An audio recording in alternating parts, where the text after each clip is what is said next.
ரெண்டே புள்ளிகளோடு இன்றைக்கு என் செய்தியை முடிக்கிறேன். நம்பர் 1, நம்முடைய சரீரப்பிரகாரமான எல்லா தேவைகளுக்கும் நீங்கள் தேவனை நோக்கி வேண்டுதல் செய்ய வேண்டும். இயற்கையாய் சரீரப்பிரகாரமாய் மெட்டீரியலாய் இருக்கிற நம்முடைய எல்லா ப்ரொவிஷனுக்கும் தேவைகளுக்கும் கர்த்தரை நோக்கி நம்ம ஜெபிக்கணும். தேவைகளுக்காய் ஜெபிப்பது தப்பே இல்லை. உங்களுக்கும் உங்கள் குடும்பத்திற்கும் பிறருக்கும் ஆசீர்வாதமாய் இருக்கிற அளவிற்கு நல்ல சம்பளமுள்ள ஒரு வேலையை கேட்பது தப்பே இல்லை.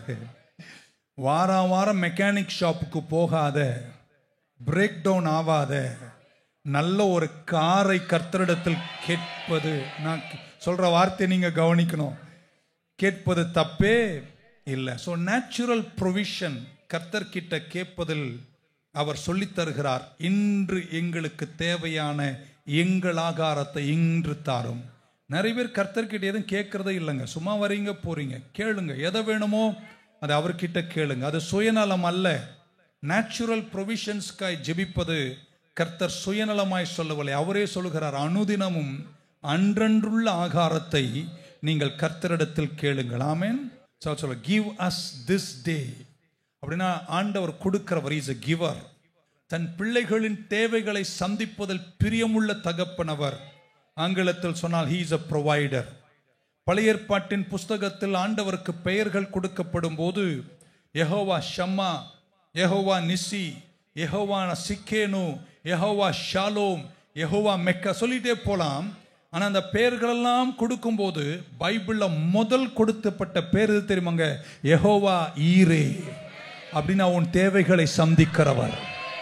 இயேசு ஜெபிக்க கற்றுக் கொடுக்கும்போது சொல்லார், give us this day our daily bread. உங்க அனுதின தேவைகளுக்கு உங்கள் தகப்பனிடத்தில் நீங்கள் கேட்கணும் என்று கர்த்தர் ஜெப மாதிரியை கற்றுக் கொடுக்கிறார். ஆமென். நிறைய வேத அறிஞர்கள் என்ன நம்புறாங்கன்னா, இந்த இயேசு சொன்ன இந்த ஒரு வார்த்தை, இன்று எங்கள் ஆகாரத்தை எங்களுக்கு தாரும் என்று சொன்ன அந்த வார்த்தை யாத்திரையாகமத்தின் புஸ்தகம் 16 40 வருஷம் வனாந்தரத்தில் இஸ்ரவேல் ஜனங்கள் நடந்தபோது கர்த்தர் அவர்களுக்கு மன்னாவை கொடுத்து போஷித்ததின் அடிப்படையில் தான் சொல்லியிருக்க வேண்டும் என்று நிறைய பேர் கருதுகிறார்கள். நானும் நினைக்கிறேன். 16ஆம் அதிகாரம் யாத்திரையாகமத்தின் 4ஆம் வசனத்தில் இப்படி வாசிக்கிறோம். Then the Lord said to Moses, கர்த்தர் மோசே பார்த்து சொன்னார், behold, I will rain bread from heaven for you. நமக்கு அப்படி பண்ணியிருந்தா வேலைக்கே போக வேணாம். ஆமென். And the people shall go out and gather a certain quota every day. அனுதினமும் தேவைக்கான கோட்டா மட்டும் எடுத்துக்கொள்ள வேண்டும். That I may test them whether they will walk in my law or not. 5ஆம் வசனத்தில் இப்படி வாசிக்கும் போதே உங்களுக்கு புரியும். And it shall be on the 6th day. 6வது நாள் வரும்போது, எல்லா நாளும் எடுக்கணும். 6வது நாள் வரும்போது they shall prepare what they bring in. ஆமென். அவங்க உள்ள கொண்டு வருகிற மன்னாவை பொறுக்கிற தர வேலை அவரது, அதை பொறுக்கிக் கொள்ற வேலை நம்முடையது, அதை ப்ரிப்பேர் பண்ற வேலை நம்முடையது. நம்மால் பிரச்சனைனா அவரே கொடுக்கணும், அவரே ஊட்டி விடணும். நீ போய் அதை பொறுக்கிட்டு வந்து அதை ஆயத்தம் பண்ண வேண்டிய வேலை உங்களை சார்ந்தது. ஆமென். அங்கே பயன்படுத்தப்பட்ட வார்த்தைகளை இங்கிலீஷ்ல பார்த்தீங்கன்னா, and it shall be on the 6th day கீழே படிச்சு, and as they gather daily. இயேசு என்ன ஜெபிக்க சொல்கிறார்? give us this day our daily bread. So அந்த வார்த்தைகளை பார்க்கும்போது பழைய ஏற்பாட்டில் சொன்ன வார்த்தையை தான் இயேசு கோட் பண்ணி, அனுதினமும் மன்னாவை தந்து போஷித்தது போல நீங்களும் பிதாவினிடத்தில் கேட்டால் அனுதினமும் உங்களுக்கு தேவை எதுவோ அது கர்த்தரை சந்திப்பார். நான் நினைக்கிறேன் நிறைய பேர் ஆண்டவர் கிட்ட, தகப்பன் கிட்ட கேட்கறதில்ல. So give us this day our daily bread. இந்த நாளில் எங்களுக்கு தேவையான எங்கள் ஆகாரத்தை எங்களுக்கு அனுதினமும் தாரும். பக்க சொல்ல அனுதினம்னு சொல்லுங்க பார்க்கலாம். ஏன் அனுதினம்னு சொல்றார் அப்படின்னு யோசிக்க பார்த்தேன். அன்றன்று நீங்கள் கர்த்தரை நம்ப வேண்டும். டெய்லி நீங்க கர்த்தரை நம்பணும். எவ்ரிடே நீங்க அவருடைய ப்ரொவிஷனுக்காக காத்திருக்கணும். எவ்ரிடே. ஆமென். நிறைய பேர் அப்படி அனுதினமும் கர்த்தர்கிட்ட கேட்பதில்லையோ, அவர் சொல்றார் நீங்க அனுதினமும் தேட வேண்டும். ஆமென். என்னைக்கு நீங்க அனுதினமும் உங்கள் தேவைகளுக்காக கர்த்தரை தேடலையோ, நீங்க வேற இடங்களை தேட தொடங்குவீர்கள். தகப்பன் அதை விரும்பவில்லை. உங்கள் தேவைகளுக்கு அனுதினமும் நீங்கள் யாரை பார்க்கணும்? கர்த்தரை பார்க்கணும், அவரை சார்ந்து இருக்கணும். இல்லைன்னா நீங்கள் கவர்மெண்ட்டை பார்ப்பீங்க, வெல்ஃபேர் ஸ்கீமை பார்ப்பீங்க, இன்சூரன்ஸை பார்ப்பீங்க. இதெல்லாம் பார்க்கறது தப்புன்னு சொல்லலை. ஆனால் நீங்கள் என்னதான் முக்கியமாக பார்க்கணும்.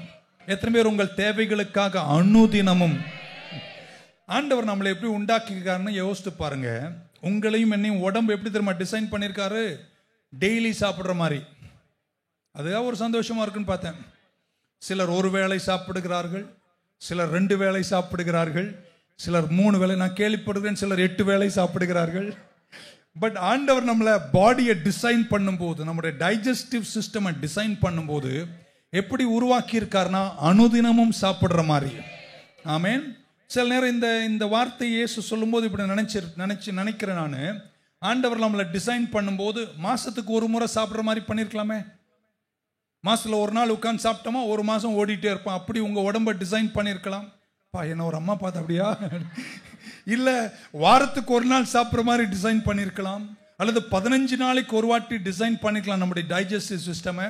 ஆண்டவர் நம்ம உருவாக்கினவர் அப்படி பண்ணாம அனுதினமும் சாப்பிட்ற மாதிரி பண்ணாரு. அவர் சொல்றார், அன்றன்றுள்ள அப்பத்தை நீ என்னிடத்துல. ஏன்னா அவரை சார்ந்து வாழுகிற இந்த வாழ்க்கையில என் ஆண்டவர் வார வாரம் அல்ல, மாசம் மாசம் அல்ல, வருஷம் அல்ல, அனுதினமும் அவரை சார்ந்து வாழ வேண்டும். அனுதினமும் நான் கர்த்தரை சார்வேன்னு சொல்றவங்க மட்டும் ஒரு ஆமேன் சொல்ல மாட்டீங்களா? எவ்வளவு அன்பு உங்க மேல வச்சிருக்காருன்னா, நீ என்கிட்ட வந்து மாசத்துக்கு ஒரு முறை கர்த்தாவே 1ஆம் தேதி காலைல வந்துட்டு நான் உம்மிடத்தில் கேட்கிறேன், அப்படி எனக்கு உன்னை பிடிக்கலன்றார். உன் மேல நான் வச்சிருக்கிற அன்பு, உன் மேல வச்சிருக்கிற பாசம், நீ என்னை கூப்பிடுவது எப்படி இருக்கணும்னா, ஒவ்வொரு வேலைக்கும் என்னை கூப்பிடணும், ஒவ்வொரு நாளும் என்னை கூப்பிடணும். ஏங்க எங்க ஆண்டவர் உன்னோடு இருக்கணும்னு விரும்புகிறாருங்க. ஒரு ஆமீன் சொல்ல மாட்டீங்களா? He wants to have a loving relationship with his children. நான் மட்டும் கடவுளா இருந்திருந்தேன்னு வைங்களேன், என்ன தெரியுமா சொல்லுவாங்க, வருடா வருடம் என்னை நோக்கி கூப்பிடுங்கள், ஏன்னா உங்க தொல்லை என்னால தாங்க முடியாதுன்னு. அவர் என்ன தெரியுமா சொல்றாரு, என்ன தொல்லை பண்ணுங்க, என்ன கூப்பிடுங்க, என்ன கேளுங்க. அதுவும் எப்படி கேட்கணுமா? அன்றன்றுள்ள, டெய்லி கேளுங்க என்றார். நல்ல ஆண்டவர்னு சொல்றவங்க மட்டும் கையை தட்டி ஆமேன்னு சொல்ல மாட்டீங்களா? டெய்லி என்று சொன்னால் எவ்ரிடே. எத்தனை பேர் அனுதினமும் அவரை நம்புவீர்கள்? ஒவ்வொரு நாளும் காலை எழும்பும் போது நீங்க சொல்லலாம், கர்த்தாவை இன்னைக்கு உம்மை நம்பிதான் நான் புறப்படுகிறேன், இந்த விஷயங்களில் போராடுகிறேன், இன்று எனக்கு நீர் வெற்றியை தாரும், இன்று என் தேவைகளை சந்திப்பீராக. யாத்திரையாகமம் 16க்கு திருப்புகிறேன். 15ஆம் வசனத்தில் வாசிக்கிறோம், when the children of Israel saw it, இஸ்ரவேல் ஜனங்கள் மன்னாவை பார்த்தபோது, they said to one another, ஒருவரை ஒருவர் பார்த்து சொன்னார்களாம், what is this, what is it, இது என்ன அப்படின்னு கேட்டாங்களாம். for they did not know what it was. மன்னாவை பார்த்தாங்க இஸ்ரவேல் முதல் முறை, இது என்னன்னு கேட்டாங்களாம். அந்த கேட்டாங்க பாருங்க கேள்வி. அந்த மன்னா என்ற வார்த்தைக்கு எபிரேய மொழியின் அர்த்தமே என்ன தெரியுமாங்க? இது என்னது. ஆமென். வாட் இஸ் இட் என்று தான் அர்த்தமாகும். மன்னா என்பது சேர்க்கப்பட வேண்டும், பின்பதை ப்ரிப்பேர் பண்ண வேண்டும். கையை கொஞ்சம் உயர்த்துங்களேன். கர்த்தர் உங்க தேவையை சந்திப்பாரு, ஆனா நீ தான் சமைச்சுக்கணும். அவர் சொல்றார், you gather it and prepare it. ஆமென். அவர் தருவார், ஆனா நீ வெளியே போனோம், அதிகாலையில போனோம், குளிர்ல போனோம், அதை சேகரிக்கணும், அதை ஆயத்தப்படுத்தணும். அவர் சந்திப்பாரு, ஆனா நீங்க உழைக்கணும். ஆமேன். குறைஞ்ச மாதிரி தெரியுது. What is it? மன்னா. ஆமேன் சொல்ல மாட்டீங்களா? 16-15 யாத்திராகமத்தில் மோசே அவர்களை பார்த்து சொன்னார், this is the bread which the Lord has given you to eat. இது கர்த்தர் உங்களுக்கு புசிப்பதற்கு தந்த அப்பம் அப்படினார். 16ஆம் வசனத்தில், this is the thing which the Lord commanded, let every man gather according to each one's need. அவனவனுக்கு எவ்வளவு தேவையோ அவ்வளவு எடுத்துக்கொண்டார். 1 omer for each person. ஒரு மனிதனுக்கு ஒரு Omar, according to the number of persons. Let every man take for those who are in his tent. ஒரு ஆளுக்கு ஒரு ஓமேர். குடும்பத்தில் எத்தனை பேரோ அத்தனை பேருக்கும் சேர்த்து நீ எடுத்துக்கலாம். அதுக்கு மேல எடுத்தினா புழு பூத்துரும். கீழே எழுதியிருக்காமே. 17ஆம் வசனம், and the children of Israel did so and gathered some more and some less. 18ஆம் வசனம், so when they measured it by omers, he who gathered much, ரொம்ப சேர்த்தான் பாருங்க, அது இல்லாம போயிடுச்சா. ஆமென். இப்போலாம் அப்படி இருந்தா ரொம்ப நல்லா இருக்கும். இருக்கீங்களா உயிரோட? அளவுக்கு மேல சேர்த்தீங்கன்னா அப்படியே அது போயிருமா. ஆமென். ஓகே. who gathered little, கொஞ்சம் சேர்த்தவனுக்கும் குறைவில்லை, அதிகம் சேர்த்தவனுக்கும் அதிகமா இருக்கவில்லை. அவனவனுக்கு என்ன தேவையோ கர்த்தர் அதை கொடுத்தார். நல்ல ஒரு ஆமேன். இப்படி புரிஞ்சுக்கலாமா? உங்க வீட்டில் புருஷன் மனைவி 2 பேர்னா 2 ஓமேர், அதுக்கு மேல எடுத்து அது நிக்காது. ஆமேன். 8 பிள்ளைங்க இருக்காங்கன்னா 8 பிள்ளைக்கும் சேர்த்து 8 ஓமேர். ஆமேன். சாரி, 8 + 2 புருஷன் மனைவி அப்ப எவ்வளோ ஆச்சுங்க? 10. அது ஒரு அம்மா உட்காந்து கணக்கு போது 8 10 ஓமேர். ஆமேன். என்ன சொல்றாரு நீங்க புரிஞ்சுக்கணும். அன்றன்றுள்ள ஆகாரத்தை எனக்கு தாரும் என்று சொல்லும் போது உங்க வீட்டில், உங்க குடும்பத்தில், உங்க மனைவி, உங்க பிள்ளைங்க, உங்க பேர பிள்ளைங்க, உங்க வீட்டில் வேலை செய்யறாங்களே வேலைக்காரன் வேலைக்காரி, ஆமென், மதிப்போடு அவர்களுக்கும் சேர்த்து நீங்க என்னிடத்தில் எடுத்துக்கொள்ளும் போது உங்கள் தேவைகளை கர்த்தர் அனுதினமும் சந்திப்பார். இருக்கீங்க ஆமென் சொல்ல மாட்டீங்களா? உங்க குடும்பத்தில் 5 பேர்னா நீங்க எப்படி திரும்ப ஜெபிக்கணும்? எங்க 5 பேருடைய தேவைகளை நீர் சந்திப்பீராக. 7 பேர்னா சொல்லும், 7 பேருடைய தேவைகளை சந்திப்பீராக. எங்கள் மருத்துவ தேவைகளை சந்திப்பீராக. ஒரு ஆமீன் சொல்லிட்டே வந்துருங்களேன். அனுதினம் எங்கள் பிள்ளைகளின் தேவைகளை சந்திக்கணும், அவங்க கல்வியின் தேவைகளை சந்திக்கணும், அவங்க ஆவிக்குரிய தேவைகளை சந்திக்கணும், எங்க பிள்ளைகளுடைய சரத்தை நீங்கள் தேவைகளை சந்திக்கணும். பரத்திலிருந்து அனுதினமும் you have to ask him every day. அனுதினமும் கேட்க வேண்டும். இப்படி சொல்றங்க. நீங்க ஒரு தொழில் பண்றீங்க, ஒரு வியாபாரம் பண்றீங்க, உங்க கம்பெனில 20 பேர் வேலை செய்யறாங்கன்னு வச்சுங்களேன். நீங்க எப்படி தெரியுமா கேட்கணும்? எனக்கும் என் மனைவிக்கும் என் பிள்ளைகளுக்கும் என்னுடைய நிறுவனத்தில் வேலை செய்கிற 20 பேருக்கும், அந்த 20ல 18 பேர் கல்யாணம் பண்ணிருக்கான், அவன் மனைவிகளுக்கும் அவன் பிள்ளைகளுக்கும் சேர்த்து ஓமேரை அனுதினமும் தாரும். அப்படித்தானே சொல்றார். அனுதினமும் என்ன கேளுன்றார். ஆமென். அவர் ஓமேரை எடுக்கும் போது, மன்னாவை எடுக்கும் போது உன் வீட்டில் எவ்வளவு பேரோ அவ்வளவு பேருக்கும் தேவையானதை நீங்கள் எடுத்துக்கொள்ள வேண்டும். ஆழமா சிந்திக்கிறவங்களுக்காய் கர்த்தருக்கு நன்றி சொல்லுகிறேன். ஆமென். சோ நான் நினைக்கிறேன், வேத அறிஞர் கருதுகிறார்கள், இந்த மன்னாவை சார்ந்துதான் இந்த வார்த்தையை கர்த்தர் ஜெபத்தில் சேர்க்கிறார். அன்றன்றுள்ள ஆகாரத்தை எங்களுக்கு இன்று தாரும். பக்கத்துல நீங்க டெய்லி ஜெபிக்கணுங்க. எப்பயாவது ஞாபகம் வந்தா அவரை கூப்பிடுறவங்களாம் நீங்க இருந்தா அவரும் ஞாபகம் வரும்போது கொடுப்பாரு. ஏன்னா அவர் கேட்டதான் கொடுப்பேன்றார். எங்கேயும் கேட்கறது இல்லை. நீ கேளுமா, எனக்காக நீ கேளு. அவர் என்ன சொல்றார்? என்கிட்ட வந்து கேளு, என் தகப்பன் கிட்ட கேளுன்றார். நீங்க அனுதினமும் கேட்க. இன்னொரு வசனத்தை வேதத்தில் அறிவுள்ளவர்கள் இப்படி நினைக்கிறார்கள், இதை சார்ந்துதான் இயேசு சொல்லியிருப்பாரோ. பழைய ஏற்பாட்டில் நீதிமொழிகளின் புஸ்தகம் 30 அதிகாரம், 30 அதிகாரம் மட்டும் நீதிமொழிகளில் ஞானிகளில் ஞானியாக சாலமோனால் எழுதப்படவில்லை. மாறாக ஆகூர் என்று சொல்லக்கூடியவர் எழுதின 2 ஆகமங்கள், 2 அதிகாரங்கள் தான் நீதிமொழிகள் 30, 31. அந்த 30ஆம் அதிகாரத்தின் 8 வாசித்து சபைக்கு ஒரு நெருக்கான வார்த்தையை சொல்லிட்டு போயிறேன். 38 இப்படி சொல்றாரு, remove falsehood and lies far from me. Okay, அடுத்த வார்த்தை எல்லாரும் கவனிக்கணும். தமிழ் இருந்தா தமிழ்ல படிங்க, இங்கிலீஷ் இருந்தா இங்கிலீஷ் படி. Give me neither poverty neither riches. என்ன ஒரு வார்த்தை? எனக்கு தரித்திரமும் தராத ஆண்டவரே, எனக்கு ஐஸ்வர்யமும் தராத, எனக்கு தேவையான ஆகாரத்தை மட்டும் தந்துருன்றார். அவர் அல்லையே சொல்ல மாட்டீங்கன்னா, நிறைய இருந்தாலும் வம்பு, கம்மியா இருந்தாலும் வம்பு. எனக்கு நிறையாவும் வேணாம், கம்மியாவும் தராதீங்க, எனக்குன்னு எவ்வளோ தேவையோ அவ்வளோ எனக்கு தருவீராக. நான் தான் உங்க வியாபாரம், உங்க கம்பெனியில் வேலை செய்கிற 20 பேரையும் சேர்த்து தாங்க ஜெபம் பண்ணிட்டு இருக்கேன். ஆமென். So neither poverty nor riches, just give me what is allotted to me.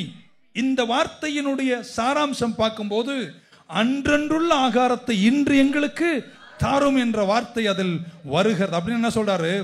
எனக்கு நான் எப்படி வாழணும்? இருக்கீங்களா? ஒரு அலையில சொல்லுங்க பார்க்கலாம். கடவுள் உங்களை ஆசீர்வதிப்பார், செல்வத்தை தருவார், எல்லாத்தையும் தருவார். ஆனா உங்க வாழ்க்கை எப்படி தெரியுமா இருக்கணும்? அனுதினமும் நீங்க எல்லாத்துக்காகவும் அவரை தேடுகிறவர்களாய்த்தான் இருக்க வேண்டும். ஆமென். ரொம்ப கஞ்சா. அதுக்கப்புறம் அடுத்த வசனம் 9ஆம் வசனம் நினைக்கிறேன். lest I be full and deny you. நிறைய செல்வம் வந்து உம்மை நான் ஒதுக்கிறத காட்டிலும், நான் ஒண்ணு இல்லாம திருடுறத காட்டிலும், எனக்கு தேவையானதை தந்து உம்மை கூட இருப்பது இல்லங்க, நீங்க கவனிக்கலங்க. இன்னொரு வாட்டி சொல்றேங்க, நிறைய இருந்து என் திமிர்ல உண்மை தள்ளுறதை விட, கொஞ்சமா இருந்து நான் திருடுறதை விட, எனக்கு தேவையானதை தந்து உம்மோடு இருப்பதுதான். ஒரு அலையிலையா சொல்ல மாட்டீங்களாங்க. ஆமென். சோ இன்னொரு இடத்துல சொல்றார், ஃபுட் கன்வீனியன்ட் ஃபார் மீ. ஆமென். எனக்கு தேவையானதை தாரும், ஐஸ்வர்யமும் வேணாம், தரித்திரமும் வேணாம். இன்னைக்கு நீங்க, உங்களுக்கு எவ்வளவு தெரியுமோ எனக்கு தெரியாது, கிறிஸ்துவின் சரீரமாகிய சபையில 2 பிரச்சனை இருக்கு. சிலர் என்ன பண்ணுவாங்க, ப்ராஸ்பெரிட்டின்னு பேசுவாங்க. அப்படின்னா எல்லாமே செழுமை செழுமை செழுமை செழுமை அப்படின்னு பேசுவாங்க, ரோல்ஸ் ராய்ஸ்ல பேசுவாங்க. சிலர் எப்படின்னா, உனக்கு பணமே இருக்கக்கூடாது, தரித்திரம் தரித்திரம் தரித்திரம்னு பேசுவாங்க. நான் என் இயேசுவை இந்த ஜெபத்தில் எப்படி தெரியுமா பார்க்கிறேன், அவர் ப்ராஸ்பெரிட்டி காஸ்பலும் பேசல, அவர் பாவர்ட்டி காஸ்பலும் பேசல, அவர் ப்ரொவிஷன் காஸ்பல பேசினார். செழுமையும் பேசல, தரித்திரமும் பேசல, அன்றன்றுள்ள ஆகாரத்தை அனுதினமும் உம்மை சார்ந்து வாழுகிற. இன்னொரு வாட்டி சொல்ற, நீதிமொழிகள் சொன்னது, எனக்கு ஐஸ்வர்யமும் வேணாம், குறைவும் வேணாம், எனக்கு என்ன தேவையோ அதை எனக்கு கொடுத்துருங்க. அப்படி யாராவது ஜெபிக்கிறோங்கிறதா ஒரு ஆமேன் சொல்ல மாட்டீங்களா? ஒரு 3 பேரை தட்டி சொல்லுங்க, நான் ஜெபம் பண்ணுவேங்க. உன் தேவைகளை சந்திக்க விரும்புகிறார். ஆமேன். நீங்க அவரை கேட்கணும்.